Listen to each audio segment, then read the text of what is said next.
पुणे बलात्कार प्रकरण आरोपी दत्ता गाडेला पुणे सत्र न्यायालयाचा दणका। आरोपी दत्ता गाडेला 26 मार्च पर्यंत न्यायालयीन कोठडी सुनावली असून कोर्टमध्ये जे बोललो ते आम्ही इथे सांगू शकत नाही। मी काय बोललो ते बेल ऍप्लिकेशन झाल्याच्या नंतरच आम्ही सांगतो। आम्ही आरोपीला बोललो आणि तीच माहिती आम्ही सांगितली। आरोपी सोबत जे बोलणं झालं तेच आम्ही सांगितलं। मीडियाने विचारल्यामुळे आम्ही आरोपीने दिलेली माहिती सांगितली। आम्ही आरोपींच्या घरच्यांना घेऊन पत्रकार परिषद घेणार आहोत। तसेच आरोपींनाही त्याच्या घरची बाजू मांडायची आहे, अशी माहिती दत्ता गाडेचे वकील वाजिद खान यांनी दिली आहे। तर आरोपीला 14 दिवसांची न्यायालयीन कोठडी सुनावली असून न्यायाधीशाकडे चार्ज असल्यामुळे त्यांच्या समोर त्याला हजर करण्यात आलं। आरोपीला 26 तारखेपर्यंत न्यायालयीन कोठडीमध्ये पाठवण्यात आलं आहे। तसेच कोणताही युक्तिवाद झाला नाही। पीडितेशी बोलणं झालं। पीडितेची इच्छा आहे की मी तिची केस लढावी, अशी माहिती पीडितेचे वकील असीम सरोदे यांनी पत्रकारांशी बोलताना दिली। छत्रपती शिवाजी महाराज आणि छत्रपती संभाजी महाराज यांच्याबद्दल अत्यंत विद्वेषपूर्ण वक्तव्य करणारे तथाकथित पत्रकार प्रशांत कोरटकर यांच्या संदर्भातली केस आज कोल्हापूरच्या सत्र न्यायालयामध्ये होती। इंद्रजित सावंत जे इतिहास तज्ज्ञ आहेत त्यांनी तक्रार दाखल केल्यावर प्रशांत कोरटकरवर FIR झालेला आहे आणि त्या संदर्भात काल सरकारतर्फे एक अर्ज करण्यात आला की प्रशांत कोरटकरला स्वतः हजर होण्याचे आदेश, कोर्टामध्ये स्वतः उपस्थित राहण्याचे आदेश दिले पाहिजे।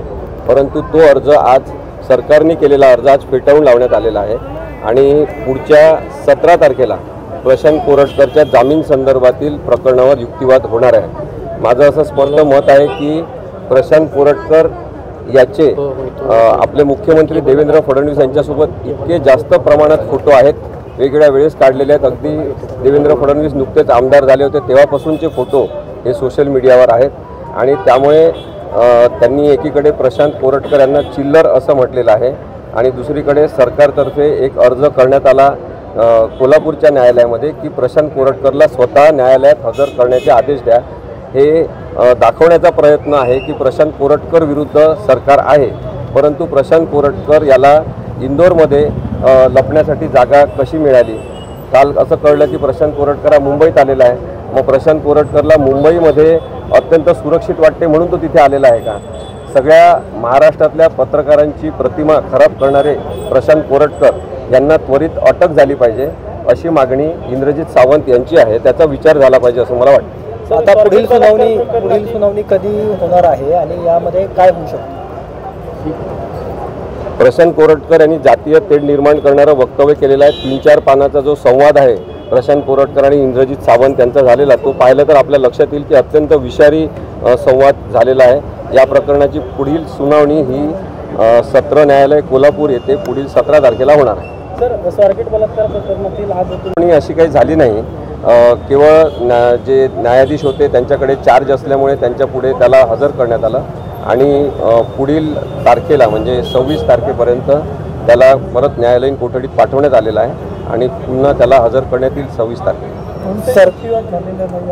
नाही, आज कोणताही युक्तिवाद झाला नाही, कारण की त्याची काही आवश्यकतासुद्धा साधारणतः नसते, पण वकील बरेचदा युक्तिवाद करत असतात। आज न्यायाधीशांनी तो विषय समजून घेतला इन्चार्ज कोर्ट असल्यामुळे की आपल्याला फक्त एक्सटेन्शन त्याचं द्यायचं आहे MCRचं, त्याला मॅजिस्ट्रेट कस्टडी रिमांड पुन्हा 26 तारखेपर्यंत देण्यात आले। पीडित मुलीने मागणी केली होती की विशेष सरकारी वकील म्हणून तुमच्या नावाची शिफारस करण्यात यावी, परंतु दुसरं नाव समोर येतं। पण तुमची आणि त्यांची काय बोलणं झालं आहे का? पीडितेचं पुन्हा लढणार आहात का तुम्ही? तिचा मला आजच फोन आला होता पीडितेचा की तिची इच्छा आहे की माझी नियुक्ती झाली पाहिजे। खरं तर जी पीडित व्यक्ती असते, बलात्काराशी लढा देणारी जी व्यक्ती असते, तिच्या मर्जीनुसार तिचा विश्वास असेल त्याला जास्त प्राधान्य देऊन तशा पद्धतीने वकिलाची नेमणूक केली पाहिजे। परंतु असं कळलं की काल इतर कोणाचं तरी नाव आधीच, म्हणजे तिने अर्ज करण्याच्या आधीच पोलीस आयुक्तांनी सुचवलेलं होतं, ते प्रपोज केलेलं नाव असते, त्याच्यामुळे प्रस्ताव जो आहे तो पुन्हा सुधारणा करून दुसरासुद्धा देता येत असतो। पोलीस कमिशनरला प्रस्ताव देण्याचे अधिकार आहेत, शेवटी निर्णय जो आहे तो राज्य सरकारच्या विधी आणि न्याय विभागाला घ्यावा लागतो। कोर्टामध्ये सुनावणी पार पडली आहे, MCR झाला आहे. नेमकं कोर्टामध्ये काय झालं आणि तुम्ही 2 मिनिटाची वेळ मागितली होती भेटायला, काय भेटलं आणि काय बोललं? सर जे बोलले ते आम्ही डायरेक्ट आता सांगू शकत नाही.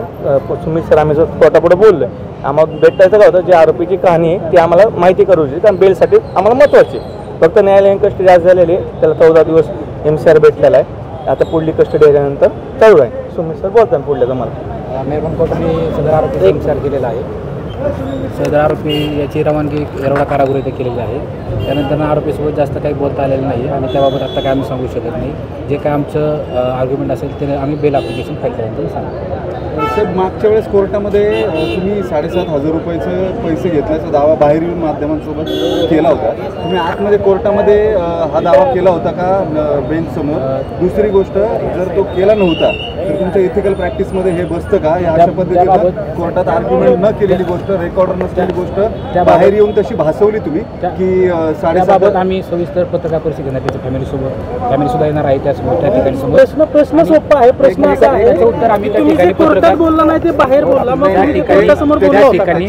त्या ठिकाणी आम्ही त्यावेळेस सांगितलं आहे, त्यावेळेस हे सांगितलं की आरोपींनी दिलेली माहितीनुसार सांगितलं. तुम्ही आरोपीचे वकील म्हणून जेव्हा न्यायालयात झालेल्या सुनावणीची माहिती द्यायला बाहेर येता, तेव्हा जी गोष्ट तुम्ही आतमध्ये सांगितलीच नाही बेंच समोर, ती गोष्ट बाहेर येऊन तुम्ही का सांगितली?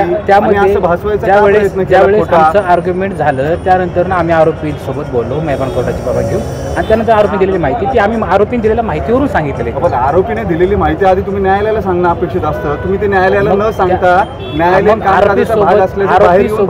आरोपीसोबत जे बोलणं झालं आमचं उल्लंघन नाहीये का? आरोपीसोबत जे बोलणं झालं ते आर्ग्युमेंट नंतर झालेलं आहे. त्यानंतर लगेचच त्या ठिकाणी आरोपीला घेऊन गेलेले. जेव्हा ऑर्डर झाली सर, तुमच्या प्रश्नाचं उत्तर असं आहे, जेव्हा ऑर्डर झाली आम्ही परमिशन घेतली, तुमच्यातले सगळे होते मीडियातले, जेव्हा बोलायला मेहरबान कोर्टावर पावर नव्हती, म्हणजे वेळच नव्हता, आम्हाला 2 मिनिटं बोलून दिले. त्यांनी जे सांगितलं ते आरोपीच्या सांगण्यानुसार सांगितलं. इथिकल प्रॅक्टिकल हे जे तुम्ही बोलता सर, इथिकल प्रॅक्टिकल जे म्हणता सर, जेव्हा सगळं झालं, कोर्टाची परमिशन घेतली, जेव्हा झाल्यानंतर परमिशन घेतली, जेव्हा आर्ग्युमेंट संपतं तेव्हा पार्ट नसतो आमचा काय सांगायचा. जो झाल्यानंतर माध्यमाने विचारलं की तुमचं बोलणं काय झालं, म्हणून आमच्या सहकार्यांनी जे माध्यमात बोलणं झालं आरोपीचं ते सांगितलं. त्याचं चुकीचं आणि इथिकल प्रॅक्टिस हा चुकीचा प्रश्न आहे सर. हे आम्ही प्रशिक्षण घेऊ आणि व्यवस्थित उत्तर देऊ, तुमचं व्यवस्थित उत्तर देऊ सर. आम्ही अजिबात तुम्ही कोर्टामध्ये, आम्ही सगळे त्या आर्ग्युमेंटला उपस्थित होतो, तुम्ही कोर्टामध्ये पैसे घेतल्याचा किंवा दिल्याचा सर मग तो सर तुम्ही कोर्टात होता, मी तुम्हाला एक प्रश्न विचारतो, सगळ्यांना बाहेर निघा हे कोर्ट बोललो होतं, हा ते टेबलचा तो प्रश्न होता. त्याच्यानंतर आम्ही परमिशन घेतली, मी स्वतः परमिशन, हे तुम्ही ऐकलं, परमिशन घेतल्यावर 2 मिनिटं तिथं बोलायला झाल्यानंतर डायरेक्ट सगळ्यांना बाहेर काढलं. आम्ही कधी कोर्टाला सांगू, जेव्हा कोर्टाला सही होती रिपोर्ट तुम्ही कोर्टाला सांगितलं, मग आम्ही माध्यमाला आमच्याकडे ते आल्यानंतर आरोपीच्या सांगण्यानुसार सांगितली की माझ्या असं तुम्ही काय सांगितलं. तुमचं म्हणणं आहे की ही लिगल प्रॅक्टिस आहे, जे नाही असं आमचं लिगल प्रॅक्टिस, आम्ही तुम्हाला सांगतो प्रोसेस घेऊ. पूर्ण होऊ द्याल की नाही सर, तुमचा प्रश्न होता. पण साधा प्रश्न आहे, जी गोष्ट तुम्ही कोर्टामध्ये सांगितली नाही ती गोष्ट तुम्ही कोर्टातून बाहेर येऊन माध्यमांसमोर कोर्टात सांगितल्याचं भासवलंय, तर ही एथिकल प्रॅक्टिस आहे का? आम्ही सांगितलं नाही, मी वैयक्तिक सांगितलं नाही.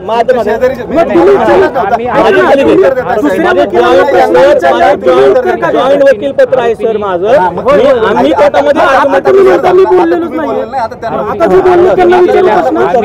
आम्ही ज्यावेळेस मीडियाने आम्हाला विचारलं की आरोपीसोबत, मी प्रश्न परत विचारतो मग आपण उत्तर द्या.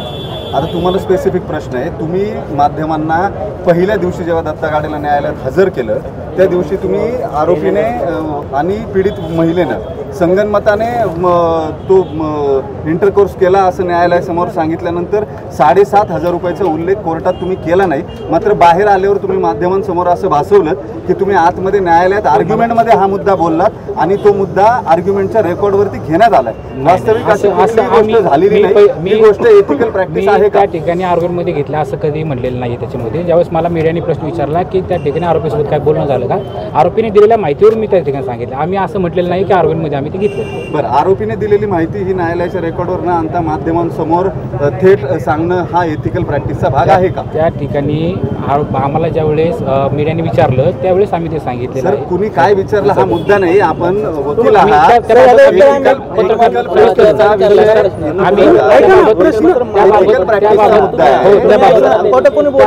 त्याबाबत आम्ही सविस्तर पत्रकार परिषद घेणार आहे. आरोपीचे घरचे स्पष्टीकरण एकंदरीत त्यावेळी आरोपीचे घरचे यापूर्वी समोर आले जो मुद्दा फक्त तुम्ही 7,500 रुपयांचा मुद्दा आहे. तुम्ही रेकॉर्डवर न घेता माध्यमांना तसं सांगताय. सांगतोय की त्या ठिकाणी आरोपीने दिलेल्या माहितीवरून आम्ही ती माहिती दिली. ज्यावेळेस आम्हाला मीडियाने विचारलं की आरोपी काय बोलणं झालं, प्रश्न सोपा आहे, ethics आणि मध्ये बसतं का तुमच्या? ज्या वेळेस त्या ठिकाणी आमचं आरोपीसोबत बोलणं झालं होतं त्यावेळेस आमचं आर्ग्युमेंट कंप्लीट झालेलं होतं आणि मेहरबान कोर्टाच्या परवानगीनंतर आम्ही त्यासोबत बोललो होतो आणि मीडियाने विचारलेला प्रश्न म्हणून आम्ही त्या ठिकाणी सांगितले. आणि त्याबाबत आम्ही त्याबाबत आम्ही सविस्तर पत्रकार परिषदेत आरोपीच्या घरच्यांना त्या ठिकाणी बाजू मांडायची आहे. कारण तुम्ही याच ठिकाणी त्या दिवशी बोलले होते पत्रकार परिषद सविस्तर तुम्ही असं पळून जाऊन